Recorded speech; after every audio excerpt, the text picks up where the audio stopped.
de l'excellence scolaire. Je tiens à féliciter tous les lauréats, élèves et enseignants, à vous encourager à continuer le combat que vous menez. C'est une journée particulière pour vous qui récompense le mérite, certes, mais aussi c'est un appel à continuer à vous battre. La situation de notre nation fait que chacun à son niveau, peu importe où il se trouve, quoi qu'il fasse, doit se battre pour la survie de notre patrie. Et je pense que c'est le lieu pour moi de rendre un vibrant hommage à tous ces fils et filles de la nation qui se battent jour et nuit contre vents et marées, sous la pluie, sous le soleil, pour que nous puissions vivre, pour que les enfants du pays puissent connaître la paix. Rendons donc hommage à nos vaillants combattants FDS et VDP qui sont actuellement au front et qui continuent de tenir bon face à l'impérialisme et toutes ces manifestations. Je voudrais que nous prenions une minute pour prier pour eux, pour que Dieu les protège.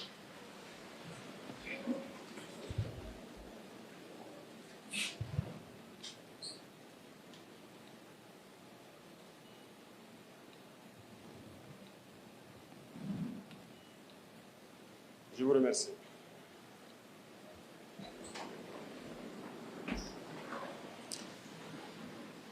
Cette journée est particulière, certes, et elle doit nous appeler à plus de responsabilité, plus de patriotisme, plus d'amour pour chacun d'entre nous. Nous sommes aujourd'hui en révolution, mais la révolution ne peut se mener sans une ressource humaine valable. Et qui dit ressources humaines valables et compétentes parle d'éducation. Voilà pourquoi nous attachons beaucoup de prix à l'éducation, mais surtout à l'excellence dans l'éducation. Une fois de plus, je vous félicite pour le diplôme que vous venez de décrocher et pour la suite de votre parcours scolaire et universitaire et professionnel pour certains d'entre vous. Et chers enseignants qui accompagnent ces enfants tous les jours, je vous remercie pour tout le travail abattu du fond du cœur. Les enfants passent plus de temps avec les enseignants qu'avec leurs parents aujourd'hui. Vous êtes en plus de ceux qui donnent la connaissance, ceux-là qui contribuent à les éduquer. Et je souhaiterais qu'en plus de votre rôle de donner la connaissance, que vous n'attendiez pas que nous imposions ou que nous créions un programme d'instruction civique ou de patriotisme. Vous devrez prendre ces initiatives pour les incorporer désormais dans votre quotidien. Chaque jour, prendre 30 minutes de votre temps ou 1 heure pour enseigner aux enfants l'amour de la patrie, l'amour du prochain, la solidarité, l'intégrité, le patriotisme, bref, toutes les valeurs que nos ancêtres nous ont léguées serait un bon atout pour ces jeunes générations. Nous ne pouvons pas mener la lutte contre l'impérialisme et ses manifestations sans une jeunesse éveillée, consciente des enjeux du moment et qui comprend pourquoi notre terre est menacée et pourquoi nous devons nous battre pour survivre. Nous comptons beaucoup sur vous pour continuer ce combat et continuer donc à enrichir les programmes scolaires pour que ces jeunes qui sont avec vous puissent être les vrais citoyens et les bons citoyens de demain que nous cherchons. Certes, nous avons initié beaucoup de programmes tels que l'immersion patriotique avec les bacheliers cette année, mais c'est un programme qui va s'étendre à tous les lycées jusqu'au primaire. Parce que nous voulons que vous puissiez comprendre la situation de votre pays, la situation du monde, et pouvoir vous battre pour libérer votre pays et faire en sorte que le Burkina Faso rayonne et soit un modèle. Nous continuerons à donner tout ce que nous avons à donner pour que l'éducation du Burkina Faso soit donc une étoile et que vous puissiez servir valablement votre nation et vivre en paix. Avoir des diplômes, c'est bien. Mais je m'en vais aussi aborder des thèmes qui sont contenus dans le thème de votre journée aujourd'hui, notamment la question d'engagement patriotique et la question de souveraineté, je dirais. Puisque l'endogénéité, le développement endogène dont nous parlons, c'est de la souveraineté. Ces deux mots et ces deux termes sont très importants. Commençons par l'engagement patriotique. Aujourd'hui, vous êtes les meilleurs élèves du Burkina Faso. Et je souhaite que vous compreniez que certains d'entre vous auront peut-être des bourses pour aller à l'extérieur continuer les études. D'autres continueront ici. Mais pour votre engagement, pour votre patrie, il faudrait qu'à partir de maintenant, vous n'ayez pas de bourse pour aller servir d'autres pays. Vous devez revenir servir votre patrie, peu importe la situation. Certes, on pourrait dire hier qu'on ne s'intéressait pas beaucoup à nos élites, mais je crois que par devoir de patriotisme, vous devrez revenir et servir votre pays. Ce n'est pas parce qu'ailleurs on vous propose de meilleurs salaires, de meilleures conditions de vie, que vous devrez abandonner votre patrie. Personne ne viendra changer le Burkina Faso à votre place. Donc, peu importe où vous irez, si vous avez de la connaissance, revenez servir votre pays. Nous réunirons les conditions aussi pour que les conditions qu'on vous propose ailleurs, pour que vous les ayez ici et pouvoir donner du sien, pour que les membres de vos familles, vos proches, vos compatriotes puissent bénéficier du fruit de votre intelligence. Cela fait partie de l'engagement patriotique. Au-delà de tout ça, vous devez être engagé, fermement engagé à défendre la cause de votre patrie, à être de bons citoyens, à donner l'exemple. Partout où vous irez, que ce soit au Burkina ou ailleurs, vous devrez pouvoir vous identifier parce que vous êtes burkinabé. Et vous devez vous identifier par des valeurs positives. C'est ça aussi l'engagement, donner l'image positive du Burkina Faso à l'extérieur, par votre comportement que tout le monde doit envier. Vous devrez vous engager à défendre votre patrie. Comme je le disais tantôt, il ne s'agit pas juste de prendre les armes, il s'agit de poser des actes. Notre société est habituée aujourd'hui à uniquement tenir compte des diplômes ou des formations lorsqu'on vient embaucher des gens, le CV. Mais nous sommes en train de travailler à changer cela. Nous devrions très bientôt demander aux gens qu'est-ce que vous savez faire et non pas quel diplôme vous avez. C'est ça qui est le plus important. Je suis très heureux de voir qu'il y a une multitude de filières qui s'ouvrent au Burkina Faso.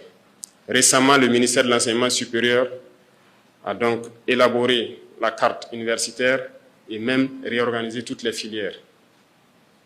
Et vous devez continuer à élargir la base d'apprentissage. Mais un constat est clair, il ne faut pas qu'on se voile la face également.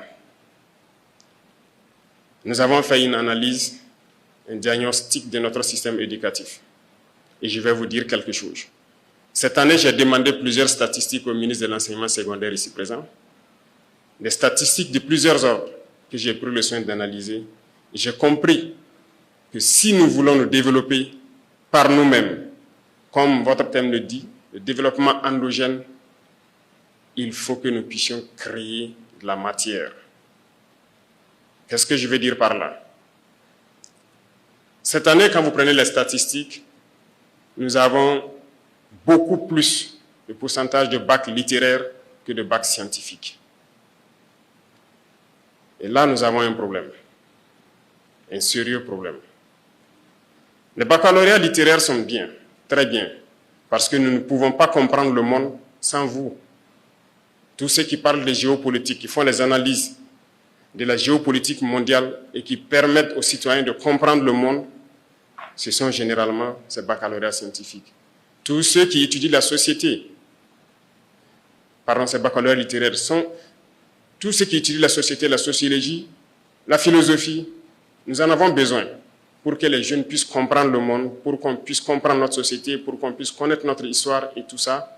C'est très bien. Tous ceux qui disent le droit ont fait ces baccalauréats littéraires. Ce n'est pas qu'il n'y a pas d'emploi pour le baccalauréat littéraire. Mais ça ne doit pas être plus que le baccalauréat scientifique.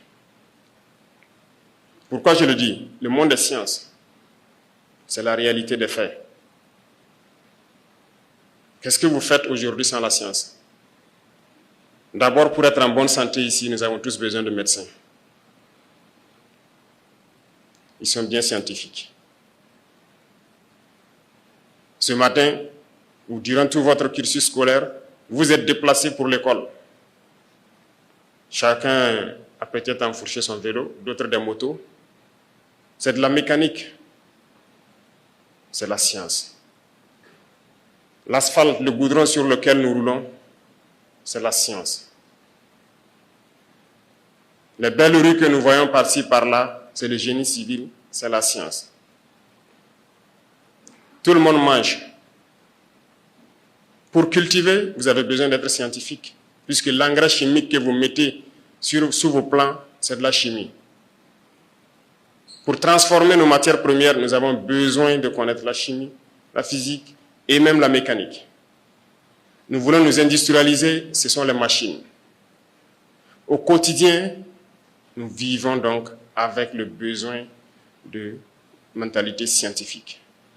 Le textile que nous portons aujourd'hui, certes, le faisceau d'Anfani est en belle promotion, mais beaucoup d'entre vous ont porté des habits importés, tissés ailleurs par des machines fabriquées par des scientifiques. Les chaises sur lesquelles vous êtes assis sûrement sont importées, fabriquées par des gens qui ont développé la science. C'est pour vous dire que nous avons besoin de gens qui produisent. Si nous voulons nous développer, nous ne pouvons pas continuer à être des éternels consommateurs. Alors, comment faire pour que les jeunes s'intéressent à la science? Je me tourne d'abord vers vous, enseignants, qui devraient aussi changer peut-être certaines choses dans la forme d'éduquer les enfants, surtout au primaire, pour qu'ils s'intéressent aux matières scientifiques, telles que les mathématiques en général, les sciences physiques. Trouver les méthodes, les moyens pour que chaque élève puisse comprendre et aimer. Il ne faudrait pas qu'à partir du calcul mental, que les élèves commencent à détester les mathématiques. Vous devez trouver la formule pour que chacun aime les sciences. Bien sûr, ça fait rire, mais c'est la réalité. Il y a certains qui ne sont pas bons dans le calcul mental, mais lorsqu'il est posé, il peut faire bien ses mathématiques. Donc, il ne faudrait pas le traumatiser pendant le calcul mental pour qu'il déteste totalement les mathématiques. Et je compte sur vous pour trouver toutes les voies et moyens pour que ces jeunes enfants puissent s'intéresser aux mathématiques. Mais mieux, nous ne pourrons pas changer notre système éducatif sans aller au tout début, notamment l'éducation de la petite enfance. Il faut que dès les 3 ans, que nous commencions à intéresser nos enfants à ce qui est science, à ce qui est mécanique. C'est quelque chose qui avait disparu. Je pense que nous avions désintéressé il n'y a pas longtemps les enseignants qui avaient été, de la petite enfance, qui avaient été donc mis à la retraite anticipée, après malheureusement le décès du père de la Révolution dans les années 90. Mais aujourd'hui, nous sommes en train de recruter. Les concours passés, nous avons lancé au moins 1000 places pour l'éducation de la petite enfance. Ces gens feront au moins 2 ans à l'école. Mais dans l'urgence, nous avons lancé encore une cohorte de 300, si je ne me trompe, qui sont déjà formés, que nous devons recruter cette année pour qu'ils puissent commencer dès la rentrée prochaine et que nous puissions avoir des écoles maternelles un peu partout. Mais nous devons aussi équiper ces écoles maternelles pour que les enfants puissent apprendre à libérer leur génie créateur dès la base. Si nous ratons cette base, nous ratons tout. Aujourd'hui, nous investissons beaucoup dans l'éducation. Nous essayons de mettre aux normes les écoles comme nous pouvons. Et il y a un vaste programme de modernisation de l'école qui est en cours. Nous ne pouvons plus concevoir que vous soyez à l'école et que vous passez votre temps à équilibrer des équations chimiques sans jamais aller dans un laboratoire faire la réaction chimique en tant que telle. Nous travaillons pour cela. Ceux-là qui ont fait les bacs techniques, je vous félicite. Mais vous ne devez pas être là à dessiner des engrenages sur les papiers sans pouvoir avoir vos machines, vos tours et fabriquer les engrenages. Nous devrons produire. Et nous devons produire. Nous ne pouvons pas être d'éternels consommateurs. Donc la transformation de l'école a commencé. L'initiative est lancée, certes. Nous devons faire le bâtiment aux normes, mais construire beaucoup de laboratoires dans nos écoles. on ne peut pas passer le temps à dessiner des cellules végétales et animales sans jamais aller au microscope, regarder la cellule et comprendre réellement ce que c'est. Ce matin, je suis particulièrement touché par le fait qu'un de mes anciens enseignants est parmi vous.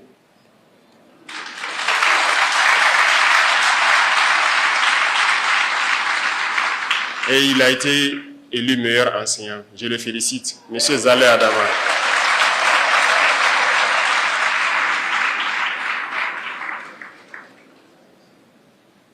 Ça fait beaucoup plaisir et vous comprendrez plus tard, vous les élèves, quand vous serez peut-être en fonction, comment l'enseignant est important. Je souhaite que l'enseignant et l'élève forment un seul corps et que vous puissiez aider le pays à s'en sortir. La nation compte énormément sur vous. Et comme je l'ai dit, nous allons mettre tout en œuvre pour que notre enseignement puisse être un enseignement qui produise de la matière. Nous ne pouvons pas continuer à importer. Bientôt, nous allons dresser un centre au Burkina Faso qui sera comme donc un incubateur. Parce qu'il y a des gens qui n'ont peut-être pas eu la chance d'être à l'école, mais qui inventent, qui arrivent à reproduire, qui arrivent à créer. Dans ce centre, nous mettrons toutes les machines possibles pour que ceux qui ont de la matière pour créer puissent se retrouver, qu'on y mette un peu de science et les permettre de s'installer. Nous avons un projet, dès l'année prochaine, de pouvoir mettre en place une académie particulière qui doit former beaucoup d'ingénieurs pratiques. Le projet sera lancé très bientôt, s'il plaît à Dieu. Nous avons beaucoup de chantiers dans le domaine de l'éducation parce que nous croyons fermement que sans ressources humaines de qualité, nous ne pourrons pas nous développer, nous ne pourrons pas faire la révolution que nous souhaitons. La révolution n'est pas qu'importer ce que nous voulons, mais la révolution aussi, c'est une révolution de mentalité pour que nous puissions produire. Je vous invite tout un chacun à réfléchir à qu'est-ce que nous pouvons faire, qu'est-ce que nous pouvons créer, et ne pas nous passer tout notre temps à importer. Retenez quelque chose. Je ne pense pas que Dieu soit descendu sur terre pour former les premiers ingénieurs dans ce monde. Ils ont réfléchi, ils ont trouvé, ils ont fait et refait, et ils ont créé. Ne pensez donc pas qu'il faut forcément que vous allez apprendre pour pouvoir être ingénieur. Vous pouvez développer. Et vous êtes assez intelligent pour le faire. N'écoutez pas ceux qui ne sont pas convaincus. Des gens vous diront peut-être, ce n'est pas le niveau du Burkina Faso de faire ça, on n'est pas encore à cette étape. Écoutez, contentons-nous de faire juste le minimum et ne pas penser très loin. Il y a des individus qui vous décourageront comme ça. Non. L'école a été créée par qui? C'est ceux-là qui ont réfléchi, qui ont créé des choses, qui ont décidé d'apprendre ça aux autres. Et petit à petit, l'école a été créée. Est-ce que vous voulez me dire qu'on est incapable de créer quelque chose, non? Vous êtes incapable de créer? Donc, désormais, en plus de l'école, il faudrait réfléchir, qu'est-ce qu'on peut faire? Et comme je vous ai dit, le centre sera mis en œuvre. Et vous tous qui êtes là, êtes susceptibles de passer là-bas, montrez ce que vous savez faire et on va vous accompagner à vous installer. Parce que tout ce que nous importons, nous ne pouvons pas continuer de le faire. Je disais au ministre que très bientôt, je vais peut-être interdire l'entrée des vélos au Burkina Faso. Si nous ne pouvons pas fabriquer des vélos, il faut reprendre nos ânes et nos chevaux au marché. Vous êtes d'accord avec moi que c'est inconcevable que les choses basiques nous importons. Les simples boutons de vos chemises, je ne pense pas qu'on les fabrique ici. Vous trouvez ça normal? Pourtant, nous avons de la matière grise, nous avons de la substance. On a passé aussi le temps à voler nos cerveaux. Comme je le disais, l'engagement patriotique vous impose de revenir servir votre nation.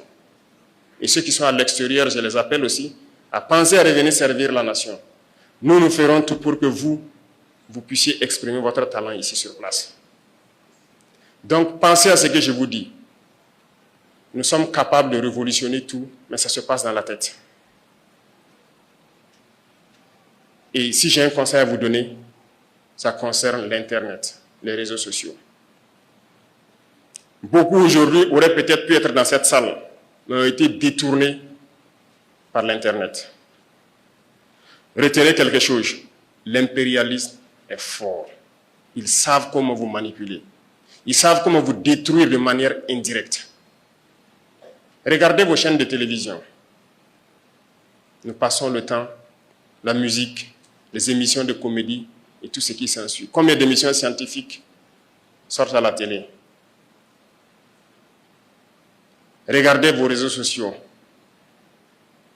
Vous allez vous perdre si vous passez tout votre temps à regarder ces contenus-là où les filles se mettent presque nues et se mettent à danser sur des musiques et vous passez votre temps à suivre ça.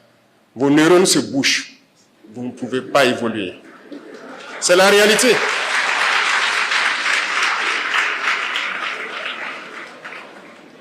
Le plaisir est une chose, la connaissance est une autre chose. On ne dit pas de ne pas se distraire. Vous pouvez vous distraire. Mais le conseil que j'ai à vous donner, souvent on ne le dit pas haut et fort.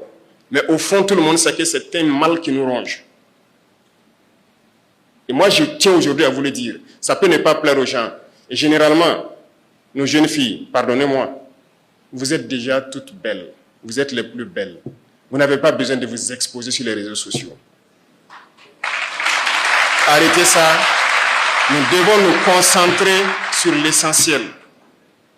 Il y a des gens qui passent leur temps à conscientiser pour que les gens se réveillent, à faire comprendre le monde. Ces gens-là ne sont pas très suivis. Il y a des gens qui passent leur temps à montrer tout ce qui est scientifique sur les réseaux sociaux. Ces gens ne sont pas très suivis. Regardez, certains artisans, je ne sais pas, dans le Pakistan ou je ne sais quoi, montrent à travers les réseaux sociaux comment fabriquer des objets élémentaires. Mais ça ne nous intéresse pas.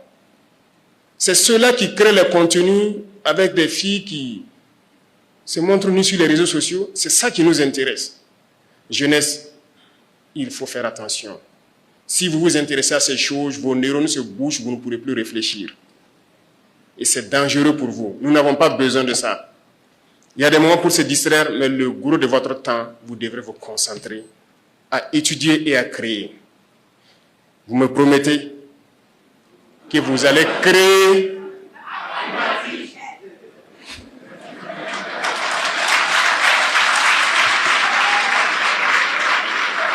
D'accord, vous avez répondu plus vite que ma phrase n'est finie. Merci alors, et je crois qu'on se comprend. Il y a des choses que peut-être les gens diront que ce sont des sujets à ne pas aborder, mais je vous ai dit, je ne suis pas un chef d'État comme les autres. Si quelqu'un pense que c'est un sujet, il n'y a pas de sujet tabou avec moi. Tant que ça va impacter négativement ma jeunesse, je vais discuter avec vous et vous dire ce que je pense. Concentrez-vous, poursuivez vos études, ne vous laissez pas distraire. C'est très important. Plus vous restez concentré, plus vous apprenez, mieux notre nation va se porter. Si vous comprenez le monde, la guerre va finir. Si vous comprenez la science, nous allons nous développer très vite. Et vous êtes tous des génies, vous êtes capables de créer. Et je compte sur vous. Chers enseignants, je veux que vous continuiez à véhiculer ce message. Et chers parents, je vous interpelle vous aussi. Faites en sorte que la télévision, les réseaux sociaux, que vous puissiez diminuer l'intensité avec les enfants. Ils ont besoin d'apprendre, leurs cerveaux ont besoin de se développer. Lorsqu'ils sont accros à ces objets, ils ne peuvent plus réfléchir. Tout est orienté vers la déperdition. C'est très dangereux. Faites des efforts. La nation a besoin de ses enfants. L'Afrique a besoin de quitter cette situation. Et ils ont fabriqué tout pour endormir l'Afrique. Les programmes que vous regardez sur vos réseaux sociaux ne sont pas les mêmes programmes que eux-mêmes ont créés, que leurs enfants suivent. Comprenez ça. Prenez vos applications où vous suivez ce que je dis qui n'est pas bien. Les pays qui l'ont créé, dans leur pays, leurs enfants ne suivent pas ce que vous suivez. Pourquoi ils font ça? C'est pour vous enfermer, que vos cerveaux ne se développent plus jamais et que vous soyez là à être des consommateurs. Et qui dit consommateur, ce sont vos matières premières que vous allez être obligés de brader pour pouvoir avoir le luxe qu'ils vous vendent. Bref, je tenais à vous donner des conseils également en plus de vous féliciter, de vous encourager. Parce que la nation a besoin de vous. Nous devons bâtir notre pays. Nous devons libérer notre pays. Nous devons revivre en paix. Nous devons être développés. Et nous ne pouvons le faire que dans cette union, que dans cette harmonie et dans la recherche de la connaissance. Je compte sur vous pour que le Burkina Faso rayonne haut et partout dans ce monde. Que vous portez haut le drapeau du Burkina Faso et que notre pays puisse être un exemple, que toute l'Afrique puisse s'unir un jour et que nous puissions vaincre tous ces fléaux qui détruisent l'Afrique. Merci beaucoup à vous. Je vous souhaite très bonne chance. Que Dieu vous accompagne dans votre cursus scolaire suivant, universitaire et dans les professions que certains auront choisies. Que Dieu continue de protéger et accompagner nos vaillants enseignants qui se battent jour et nuit sur tous les terrains pour donner la connaissance aux enfants. Je vous tire mon chapeau. Vous êtes des combattants de cette patrie. Continuez votre travail noble et continuez à encadrer. Merci beaucoup à tous et je vous souhaite une très belle cérémonie, une très belle journée. Profitez donc de votre temps pour savourer quelques sites touristiques à Ouagadougou qui pourront donc vous être aussi utiles et éducatifs. La patrie ou la mort. Merci beaucoup.